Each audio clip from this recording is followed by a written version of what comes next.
እንግዲህ በቅናሽ ከሚሸጡ ቤቶች መካከል እዚህ ፊት ለፊት ማሳያችሁ የተገረፈችዋና በቆርቆሮ የታጠረችዋ ቤት አንደኛዋ የምትሸጠዋ ቤት እሷ ናት። ይሄ 1 ሚሊዮን 550 ሺህ እና 1 ሚሊዮን 600 ሺህ እየተባለ ያለ ቤት ነው። እስከ 1.5 ይሸጣል ማለት ነው። ፈሩየት ሆስፒታል ሰፈር ነው። በጣም ተወዳጅ እና ጥንጫ ውበታ ላይ ነው። ለከተማ ቅርብ ርቀት ላይ የሚገኘው ማለት ነው። ይቺ ቀይ በር ያላት ማለት ነው። ባለፈ የተሸጠች ቤት ናት። 1.2 ነው የተሸጠችው።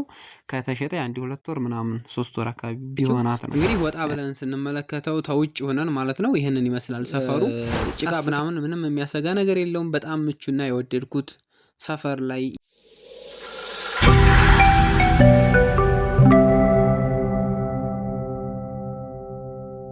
አሰላሙ አለይኩም ወራህመቱላህ ወበረካቱሁ። ውድ የሙአዝ ሚዲያ ቤተሰቦች ረጅም ጊዜ ሆኖኛል ቪዲዮ ከሰራሁ ማለት ነው። አሁን እንግዲህ ወደ እናንተ አንድ ቪዲዮ ይዤላችሁ መጥቻለሁ። ይሄ ቪዲዮ ደግሞ በጣም ለብዙ ሰዎች ወሳኝና አንገብጋቢ ነው። በጣም መታየት ያለበትና ጠቃሚ መረጃ ነው ማካፈላችሁ። እሱም እንግዲህ በመቅደላ ወረዳ ውስጥ ማሻ ተባለው ከተማ ላይ ማለት ነው የሚሸጡ ቤቶችን ዛሬ አሳያችኋለሁ። በሆስፒታሉ ሰፈር እንዲሁም በኮሬብ መውጫ እያልን በመንጠራው ማለት ነው። ሆስፒታሉ ፊት ለፊት ማለት ነው። ይሄ ማደያው ነው፣ አዲስ የተሰራው ማደያ ነው። እንግዲህ ከማደያው ፊት ለፊት ላይ ደግሞ ወደ ላይ ስንመለከት ይሄ የማሻ ሆስፒታል ነው ማለት ነው። እዚህ ሆስፒታሉ ሰፈር ላይ በማደያው አካባቢ ላይ ማለት ነው የሚሸጡ 3 ቤቶችን ዛሬ አሳያችኋለሁ እስከነ ዋጋቸው ማለት ነው። እናንተ እንግዲህ መግዛት የምትፈልጉ ከሆነ በማስቀምጥላችሁ አድራሻ መሰረት እየደወላችሁ እነዚህን ቤቶች ማግኘት ትችላላችሁ ማለት ነው። እንግዲህ በቅናሽ ከሚሸጡ ቤቶች መካከል እዚህ ፊት ለፊት ማሳያችሁ የተገረፈችዋና በቆርቆሮ የታጠረችዋ ቤት አንደኛዋ የምትሸጠዋ ቤት እሷ ናት።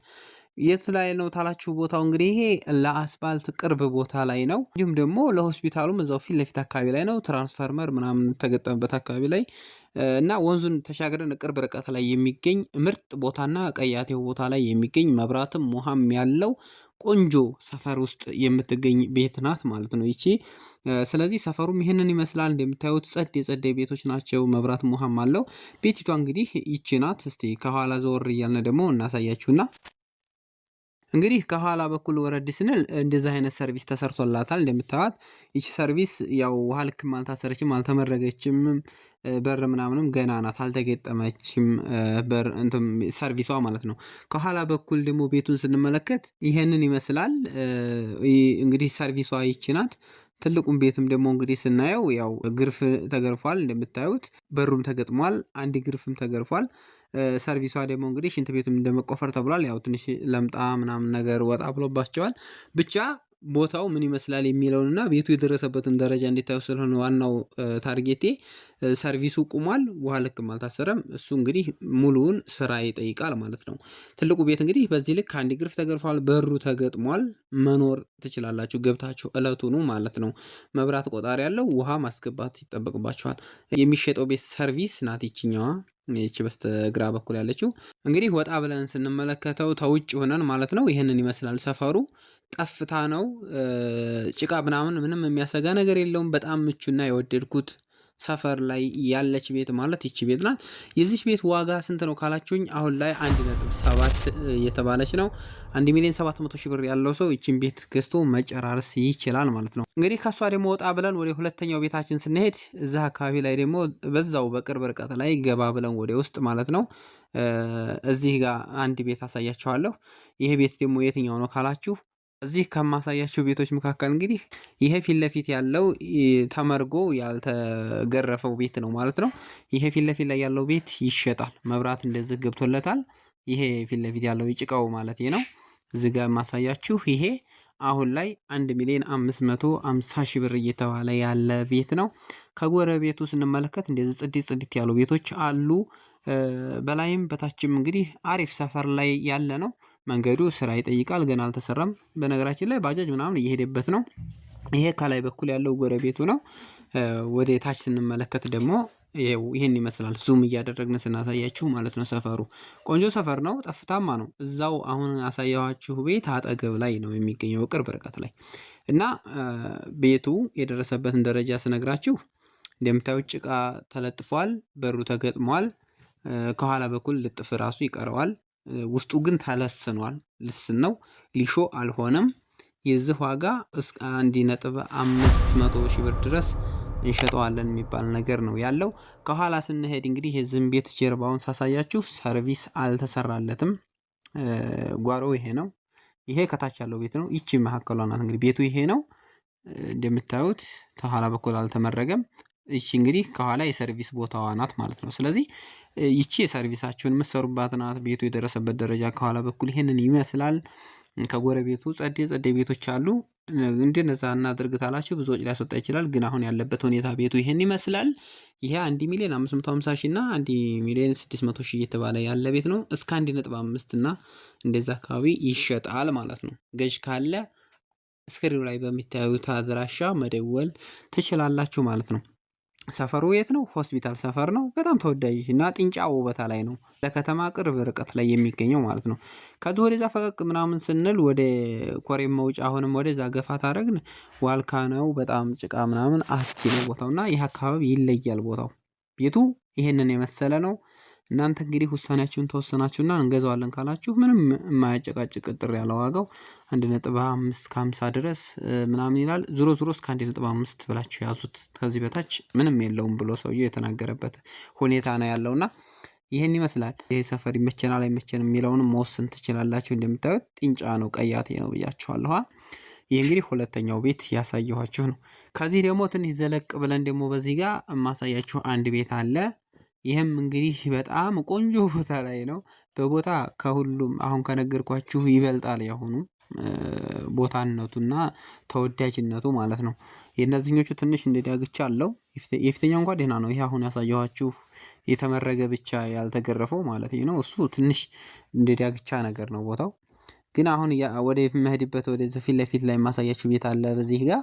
እሱ በጣም ቆንጆ ቦታ ላይ ነው ያለው። ቤቱን ደግሞ እንግዲህ ላሳያችሁና ዋጋውንም እነግራችኋለሁ። እንደ አደባባይ ነገር አለ በነገራችን ላይ እዛው አደባባዩ አጠገብ ነው። አደባባዩ ስላችሁ ገና ምንም የተዘጋጀ የተበጀልን ነገር የለም። ግን ቦታው ይሄ ለአደባባይ ነው ተብሎ ለሰፈሩ አደባባይ ተብሎ የተቀመጠ ቦታ ነው። እዛው ማዲያው ገባ ብሎ እንደምታዩት ይሄ አደባባዩ ነው። ውስጡ እንግዲህ ይሄ ሰፊው ሜዳው ማለት ነው። እንደምታዩት አደባባዩ ደርሰናል። ቤታችን ደግሞ አሁን ይሸጣል እያልኳችሁ ያለሁት እዚህ መደዳ ላይ ካሉት ቤቶች ውስጥ ነው። ከነዚህ ቤቶች መካከል ደግሞ እንግዲህ የሚሸጠው ቤት ይሄ ፊት ለፊት እያሳየኋችሁ የሚገኘው ይሄ ሰማያዊ በር የተገጠመውና አንድ ግርፍ የተገረፈው ነው ማለት ነው። ይሄ ቤት በጣም ደስ የሚል ቦታ ላይ ነው ያለው። ከኋላም አንድ ሰርቪስ ተሰርቶለታል። የተሰራው ሰርቪስ ግን አልተመረገም፣ አልተገረፈም፣ ገና ነው።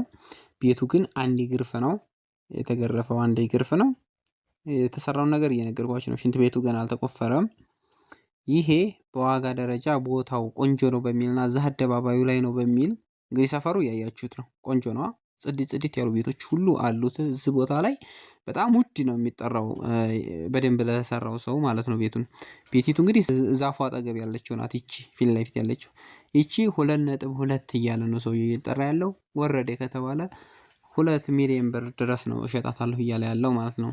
እታች ሳያሳየኋችሁ ስንት ነበረ? 1,700,000 እየተባለ የነበረው ቤት ምን የደረሰ ነው? ሰርቪስ ተሰርቷል፣ አልተመረገም። ልክ እንደዚሁ ማለት ነው። ቤቱ ዋናው ቤቱ ምንድነው? ተገርፏል። ገብቷችኋል? በደረጃ እኩል ነው ቤቱ። ይሄም አንድ ግርፍ ነው፣ ያም አንድ ግርፍ ነው። ይሄም ሰርቪሱ ቁሟል፣ ያም ሰርቪሱ ቁሟል። ገባችኋ? አንድ አካባቢ ላይ ነው፣ ግን ይሄ ለየት ያለ ነው ቦታው ተብሎ እንደምታዩት ይኸው እዚህ ፊት ለፊት ላይ ያያችሁት ያለው ቤት ነው። የዚህ ዋጋ 2,200,000 እየተጠራ ያኛው 1.7 ምናምን እያለ ነው። እስከ 1.6 እና እንደዛ ቢሸጠው የዋጋ ልዩነቱ ይሄንን ይመስላል ማለት ነው። ቦታው ግን ድልድይ ያለ ነው፣ ዘጭ ያለ ነው እንደምታዩት። ይሄ ጎረቤት ላይ ፈቅ ብሎ የተሰራ ቤት ነው። በጣም የሚያምር ነው። ጽድት ያለ ቤት። እንደዚህ አይነት ጽድት ያለ ቤት ስንት ነው ካላችሁ ግን በነገራችን ላይ 2.5 6 7 እና እስከ 3 ሚሊዮን በቃ እንደዛ ነው። ይቺ ቀይ በር ያላት ማለት ነው ባለፈ የተሸጠች ቤት ናት። ዋጋውን ለማወቅ ያክል 1.2 ነው የተሸጠችው። ከተሸጠ 1-2 ወር ምናምን 3 ወር አካባቢ ቢሆናት ነው። እና ይቺ አሁን ወድቃለች ናዘን ብላለች ተብላ ስለታሰበች ነው እንጂ 1 ልጥፍ ተለጥፋለች። 1.5 1.6 መሸጥ የምችል ቤት ነበረ። 1,200,000 ብር ይቺ ቤት ተሽጣለች። ግን አሁን ያሳየኋችሁ ያለው ቤት 2,200,000 ነው እየተጠራ ያለው ማለት ነው። ስለዚህ ዛሬ በዚህ በሆስፒታሉ ሰፈር ማለት ነው የሚሸጡ 3-4 ቤቶችን አሳይቻችኋለሁ። እናንተ የምትገዙ ከሆነ የምትሸጡም ካላችሁ የምትገዙም ካላችሁ ማለት ነው ስክሪኑ ላይ ባለው ስልክ የደወላችሁ በቀጥታ ማናገር ትችላላችሁ። በኢሞ፣ በዋትስአፕ፣ በቴሌግራም ልታገኙ ትችላላችሁ። ግን ለዚህ ዩቲዩብ ቻናል አዲስ ከሆናችሁ ሰብስክራይብ ማድረግ እንዳትዘነጉ። ቪዲዮንም ላይክ፣ ሼር አድርጉልኝ። ረጅም ጊዜ ሆኖኛል ቪዲዮ ከጫንኩኝ። ለሙአዝ ሚዲያ ቤተሰብ ያልሆነ ካለ እንግዲህ አሁን ላይ ቤተሰብ እንዲኮኑላችኋለሁ። ቀጣይ በቁም ነገር አዘል ፕሮግራም እና እናንተ በሚጠቅም ቪዲዮ ተመልሼ እስከምንገናኝ ድረስ ሰላማችሁ ይብዛ። አሰላሙ አለይኩም ወራህመቱላህ ወበረካቱ።